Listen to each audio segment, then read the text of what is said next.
table talk, but he keeps us kind of in check. But they were like, Rod Beard, keep him on the Monday show. Man,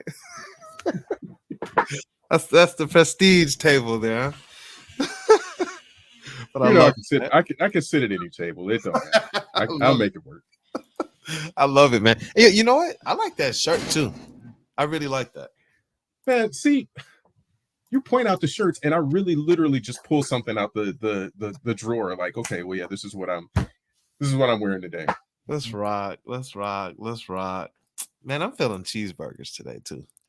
Cheeseburgers. I'm feeling Okay. cheeseburgers. I am. Okay. Man. Shout out to Michigan Go Blue. We're gonna rock. I think they're gonna start the season 4-0, but that's for another. That's for another stream. That's for another Yeah, stream. we'll pull that one out one day. But hey, man, look. Woodward Pistons on the Woodward Sports Network, man. I'm happy to be rocking with you guys. It's your boy Brandon Dent, aka Detroit Kool-Aid, and we got some changes. I've been teasing them that are on the way, and I am ecstatic. I'm very, very excited. It's some things that we've been trying to get going for some time now.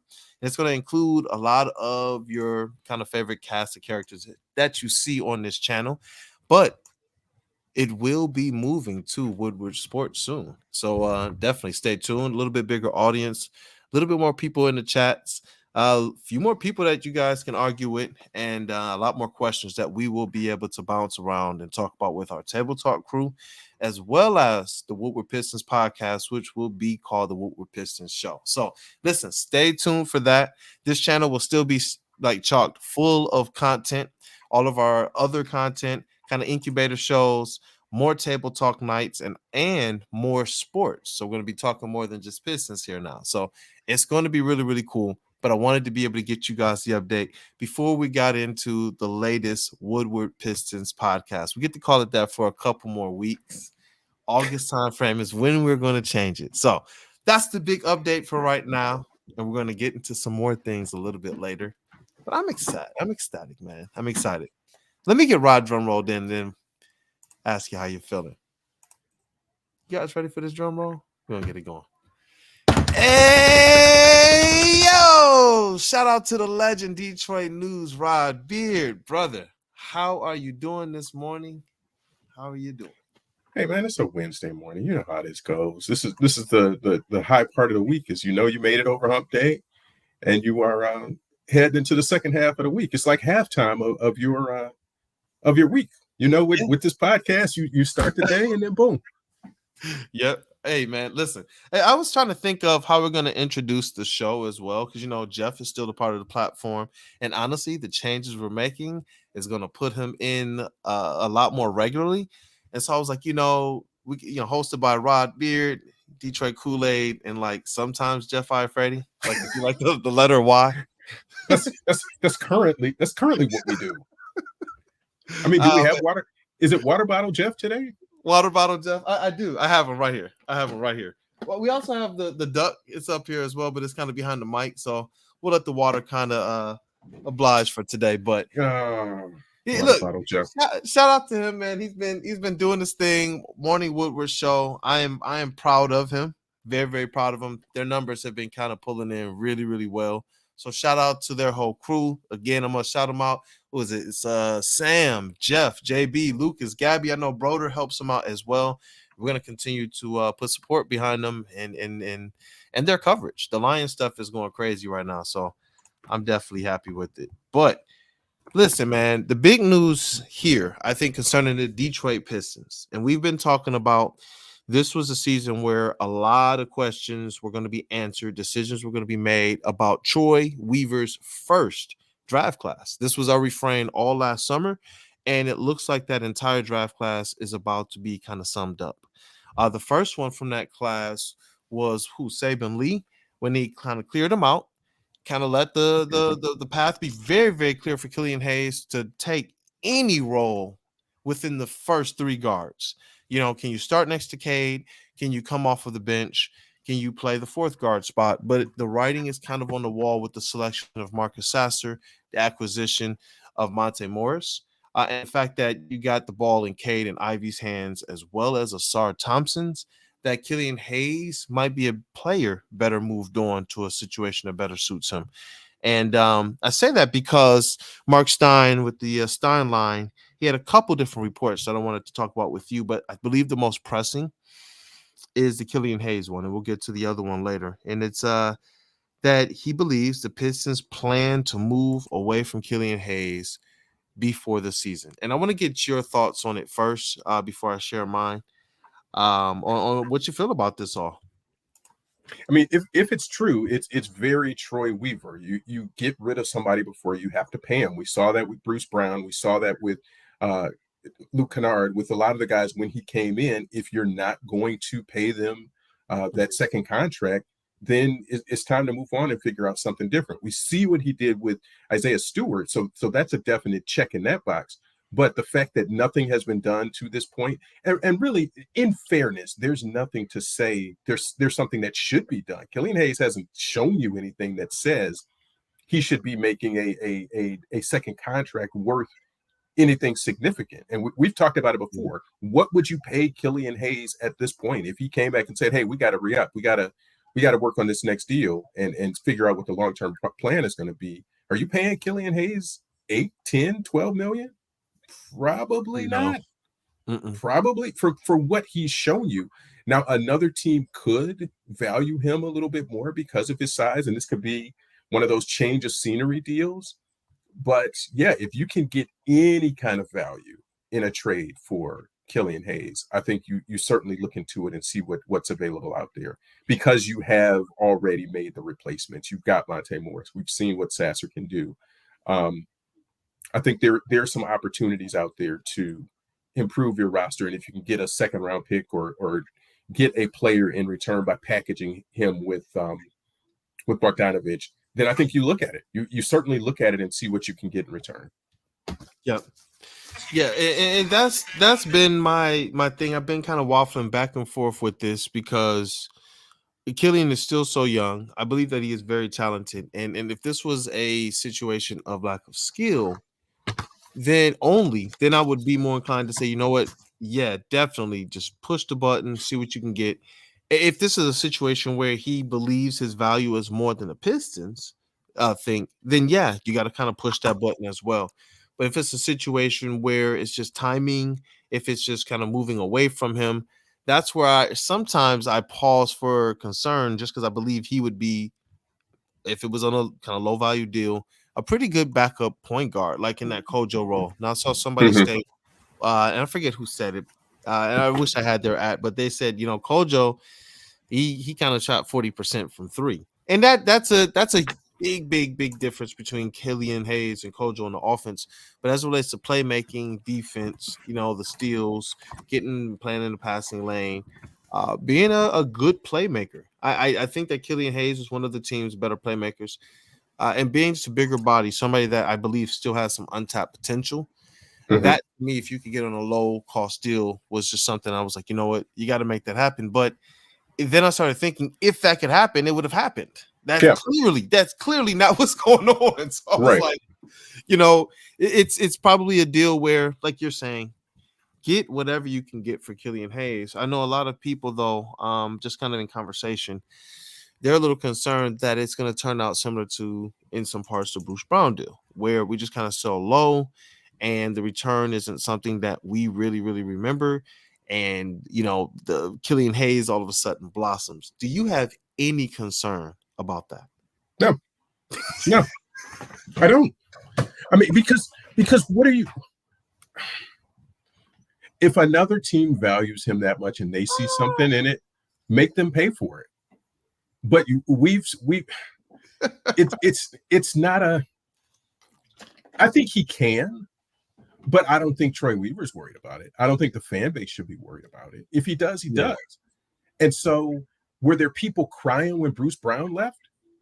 A couple, might have been a couple. But did you think he was going to break out and be as significant a role as he played in the championship year this year? Probably not. No, I don't think anybody projected that for him. So if he does, good for him. But you can't say, "Oh my God, we got to hold on to Killian Hayes."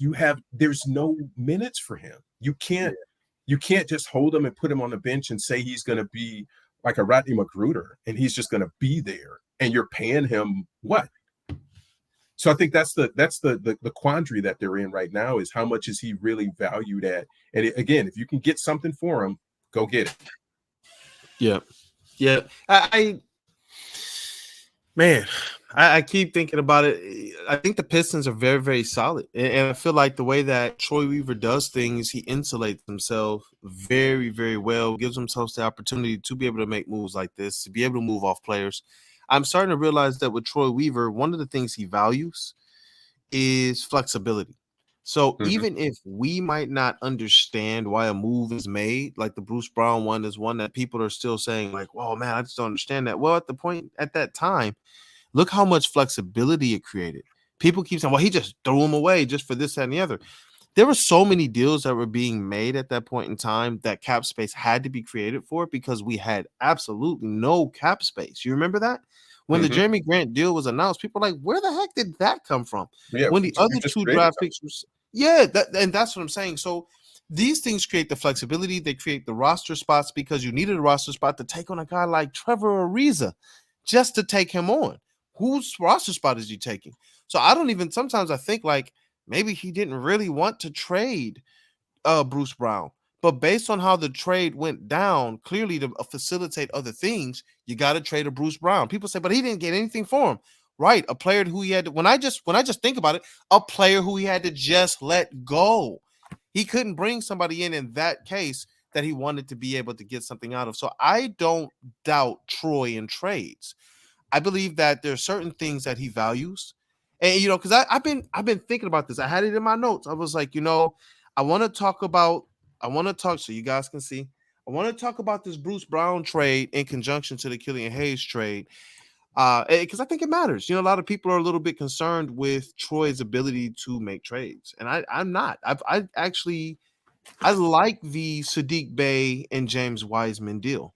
I like that deal. I believe if you're not going to pay Sadiq Bey north of $17 million, you got to trade him.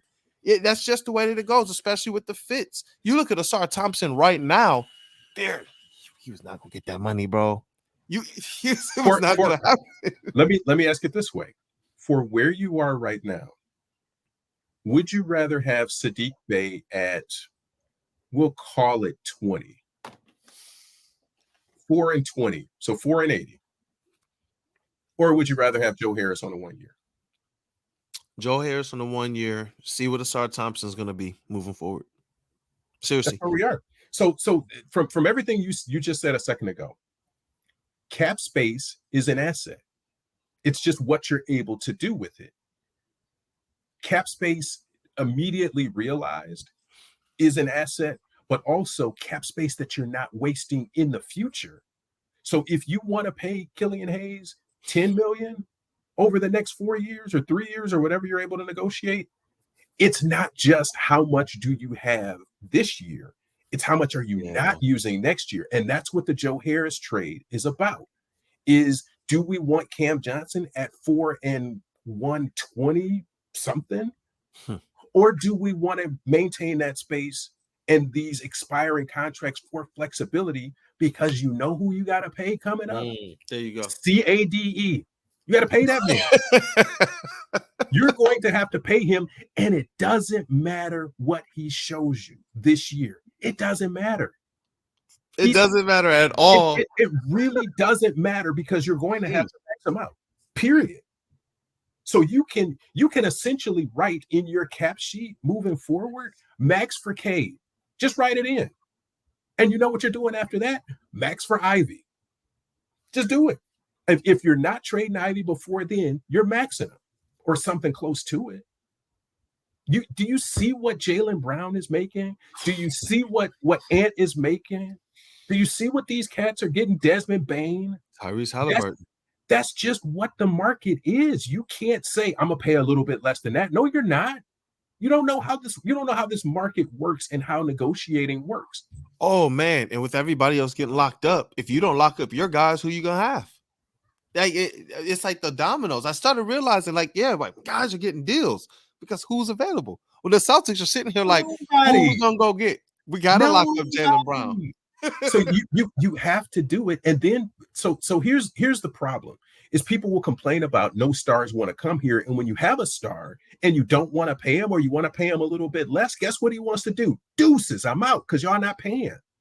This is what the market dictates. Oh, but we overpaid for Monty Williams though. But you got Jalen Brown out here getting the bag, boy, holding that boy with only his right hand. With his left hand tied behind his back, this man is out here getting the bag. That's what the NBA is right now. You have to understand what the situation is. You're going to pay Cade max, and it doesn't even matter what he does. If he comes out and averages 15 and 5, you're paying him max because you don't have a choice. You can't pay anybody else. If you can't get anybody to come here, the dude you just drafted, you have to max him. You have to. So Troy's been making decisions probably since Cade has been drafted. There have had to been decisions and foundations laid for this season. And by season, I don't mean basketball season. I mean the season of contracts that are going to have to be paid in Cade, Ivy, if these guys actually pan out. And now I understand why they placed so much emphasis last year on the development of Jaden Ivey and Jalen Duren, because of where the CBA is going, because of how things are panning out right now. You need those guys to be lottery picks. You need them to be worthy of it. Isaiah Stewart is making $15 million a year. That's looking like a really good deal right now. Isaiah Stewart's only going to make $15 million a year. And people complained about that, are still complaining about that. It's looking like a pretty good deal. That's going to be so how many of these things are going to pan out? Is it Wiseman? Is it Bagley? Who and Duren? Oh my God. I just said Ivy without saying Duren. You might have to max both of them cats or something close to it. So in a way, you have to figure things out very, very quickly to figure out how much you need to end up paying these dudes and how many of these dudes you can keep, because if you can't keep them all, are you going into the tax to keep them and maybe bring some? It's a lot of question marks. It's a lot of question marks. They got to figure out what they have quickly. It's why I think they went and mixed in some NBA players. We said that they looked their best when they had more NBA talent around them. When they had Kelly Olynyk, Jeremy Grant, and other NBA players, Kojo and Rodney McGruder even playing a little bit larger roles during that time, they were able to go on a run. And it was noticeable run. It wasn't something where we're just like, oh, it's just whatever. A 10 and 14 stretch where some of those losses where they could have been 500 during that stretch were to like KD and to Boston. They also beat Boston during the same 10 and 14 stretch and beat some other playoff teams like the Raptors. And I loved every bit of that. We got some Raptors fans, trolls, whatever you want to call them, that frequent our channel. So I just want to make sure that we pay them some attention. Dwayne Casey has a sterling record against his former employer. So I just put that one out there, man, for it. He knows exactly who he is. So I had to put that one out there. But the more we talk about Troy, Bojan Bogdanovic, he's holding firm, man, he needs this couple draft picks if he's going to, come up off of Bojan Bogdanovic or a really, really enticing first-round draft pick. I think Troy is making the right decision here. I value at this juncture with what you're stating, they have to pay these young guys. That means you got to know what you got really quickly. You need NBA players around them to be able to see that. You can't have them just throwing to players who aren't going to hit the threes. You can't have them playing pick and roll with guys who aren't going to really know what they're doing. You can't have them out there with guys who aren't going to be able to play off of them, know the nuances and the wrinkles of the game. That was one of the specific things Troy Weaver talked about as it related to Asar Thompson. There are some nuances he's going to have to learn. Bojan doesn't have to learn those nuances. Joe Harris doesn't have to learn those. Monte Morris doesn't have to learn those. Alec Burks, I keep forgetting about him. He doesn't have to learn those. These are NBA players, NBA professional scorers, professional playmakers. Those things matter to me, man. They just do, Rod. With the Bojan stuff, do you think that it's a mistake for the Pistons to kind of hold firm, or do you believe he's somebody that they should try to move before this deadline? I think they'll try to move him before the deadline, unless they can come up with another number that works. Because he fits what they're trying to do, and you need that other scorer out there. But like I've been saying, I think Troy is looking to load the war chest in terms of draft picks. And if you can get 2 firsts for him, you hold out a little bit longer, and you're going to get some desperate teams who have pressure on them, like the Knicks, who have pressure to win. And they might be saying, we'll give you 1, but we're not giving you 2. Okay. Mm-hmm. All right. Let's see how you start the season. And there's no pressure on the Pistons to make the playoffs this year. They can hold firm and see what they can get out of this. And maybe, who knows, maybe they start hot. Maybe they do.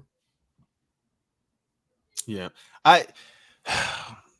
That's the reason why I wanted to talk about the Bojan stuff, and I saved it for kind of the last of this kind of Troy Weaver, Killian Hayes, Troy's kind of trade record and acquisition record. Because the Bojan one is the one to me that sits kind of right in the middle of, he can make the team better one of 2 ways. In an acquisition, if you get a first round draft pick, especially with kind of what your draft capital is moving forward, it's very, very helpful, especially if there's any second round pick attached to it as well, or another young player that you can get another look at.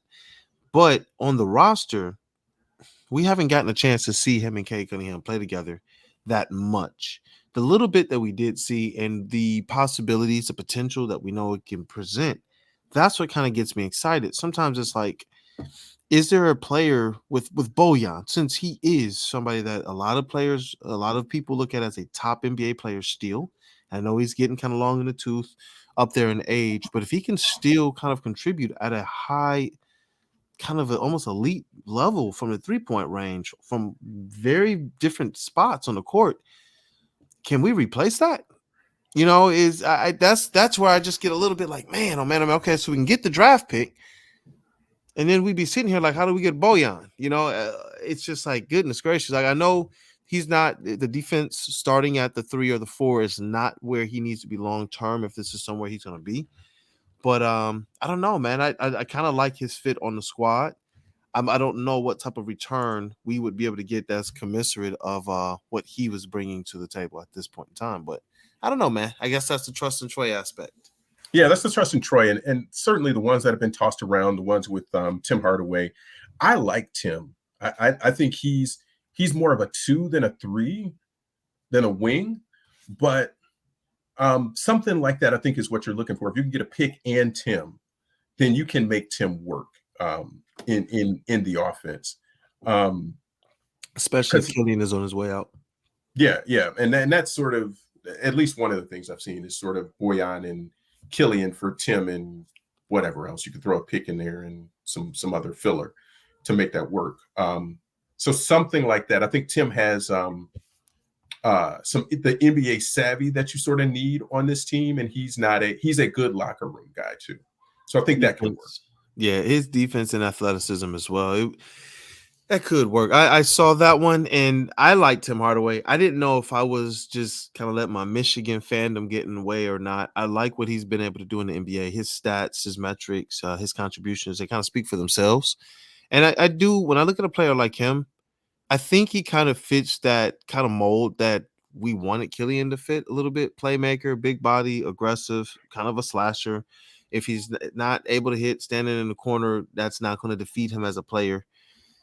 And the one thing that I believe makes Tim Hardaway go, because I don't even believe he's I don't know if he's as skilled as Killian, but I believe he's, like, in terms of the playmaking and the ball handling department, but I just believe his confidence is on a whole nother level. Like, going back to even Michigan, when you look at that kind of Trey Burke, Tim Hardaway thing, I used to think, hey, Trey Burke has all the skills in the world. I thought Tim Hardaway was going to be kind of your basic 2 guard. And he wound up being this dynamic combo guard who could also play on the wing. And he just continues to, in my opinion, at every level, exceed what the expectation or what people thought he was going to be. Yep. Even going back to his recruitment at Michigan, I was like, Tim Hardaway? I didn't think that he was this grand prospect. But you're right. When I think of him, I think of a big body guard. That is one that I would personally like to see happen. I didn't know if I was drinking Kool-Aid on that one or not, but I still wonder, like, hopefully they can get Joe Harris kind of good, because when he's good, he can definitely fill the role that I'm hoping Bojan Bogdanovic can kind of fill in the squad. So whose skill set fits what they kind of need right now? Who? is Reggie Bullock. And he just went in that San Antonio trade. That's a former Piston, but wing, 3-point shooter, excellent defender, good locker room guy. Yep. Vet. He had a good time in Detroit too. Fans loved him. And you know what? That's a deal. I don't know if they have a potential or way to do it. I wouldn't know what the numbers are. But is that one that they could push through like a Killian for Reggie and still potentially get a first for Bojan somewhere else? Let's see what Mr. Bullock is making. Yeah, because I don't know what the numbers are. He's got to be in that 8 range, I'm guessing. 6, 8. And Killian's at what this year? 7.5? Yeah, Bullock, where are you? Nope, 10.5. 7.5 to 10.5. Man, that's just, is that too? There's what, like a 30% gap, 20% gap? Yeah, something like 30. Sheesh. So they would have to attach something else if they were going to get Bullock in here. That would be a good one because you're talking about getting somebody in who, you know, when you bring him off the bench, it's productivity. It's he's going to add to that 3-point shooting core. With what the Pistons have done overall, I was going to talk about a little bit of Asar Thompson and then, you know, Cade and Jalen Duren. Shout out to Sean Murphy. He was kind of one of the first to talk about the fact that Cade and Jalen were going to be invited to the U.S. select team. Yep. Yep. He confirmed. He brought that up. He brought that up with me, and I'm like, not so much. I don't see it. But but Cade is. I think that says a lot more about where Cade is right now. That he's further along. They had kind of downplayed that and said that he was going to be ready for training camp. That man is ready right now. He's like July 24th. Let's go. Let's rock. Let's rock with it. I like it a lot. Like I said, the athleticism on this team and the potential star power on this team. You know, I'm seeing what people are starting to say about Cade Cunningham now. I'm starting to see where people are starting to rank Cade Cunningham now. Shout out to @HawksFanTV. They did their ranking of the Eastern point guards. And I'm going to just do this really, really quickly so I can let you go because I know you got to run. But they had Trae Young at number 1. Naturally. What? Naturally. Listen What? Listen to this, dog. Trae Young, Jalen Brunson, Tyrese Halliburton, Drew Holiday, Darius Garland at 5, Tyrese Maxey, LaMelo Ball at 7, Derek White at 8, Cade Cunningham at 9, Spencer Dinwiddie at 10, and then it follows out Kyle Lowry, Pat Bev, Dennis Schroeder, Markelle Fultz, and then 15, Monte Morris, man. What? I saved this. I was like, you know what? I'm gonna talk about this with Rob. So you're telling me Monte Morris is better than somebody starting point guard? Is that it? Is that where we at? Okay. Yeah, I'm done. Okay. All right. Enjoy your Wednesday. Drive safe. Cade is number 8 for real. Okay. Don't leave silent Y out. Sometimes. All right, Jeff. All right, water bottle, Jeff. Oh man, look, I was like, you know what? That one was interesting to me. I saw Cade Cunningham on there. I didn't even see Monte Morris the first 3 or 4 times I read through it. And then when I saw it, I was like, Monte Morris. It's like, wow. You can't just give everybody internet access, man. You got to cut some people off, man. They got 15,000 followers. Their comment section was alive and well. And I guess the last thing I'll definitely leave people with is just Asar Thompson one more time, man. I think he exceeded my expectation from Summer League. Marcus Sasser, even outside of the 40-point game, he still averaged like 9.5, 10 points per game. And I think that he played his role well. But I just want to leave you guys with Kevin O'Connor's tweet. At Kevin O'Connor, he said, Asar Thompson has impressed in every way. In his 4 games, he averaged 13.5 points, 10 rebounds, 3.5 assists, 2.3 steals, 1.8 blocks. Even when he's not scoring, he makes a positive impact. He thought his best game overall for the Pistons was against the Spurs in Summer League. And I just wanted to be able to talk about that. Remember our rookies. I think it's going to be a big year I look forward to these guys kind of hitting the ground running. Obviously, there's things they're going to have to learn, but I look forward to them hitting the ground running. I do. With as far ahead as Cade Cunningham is, I think that this gives them opportunity to work on some chemistry things now. So, any last words on that, Rod? No, I think the thing with the rookies plays well with others. They know their roles and they're not going to step outside of that. First 2 games, we saw what we saw. The second 2 games, we were able to right, second 3 games or following 3 games, we were able to see a little bit more. So I think that's significant, is they know how to play well with others.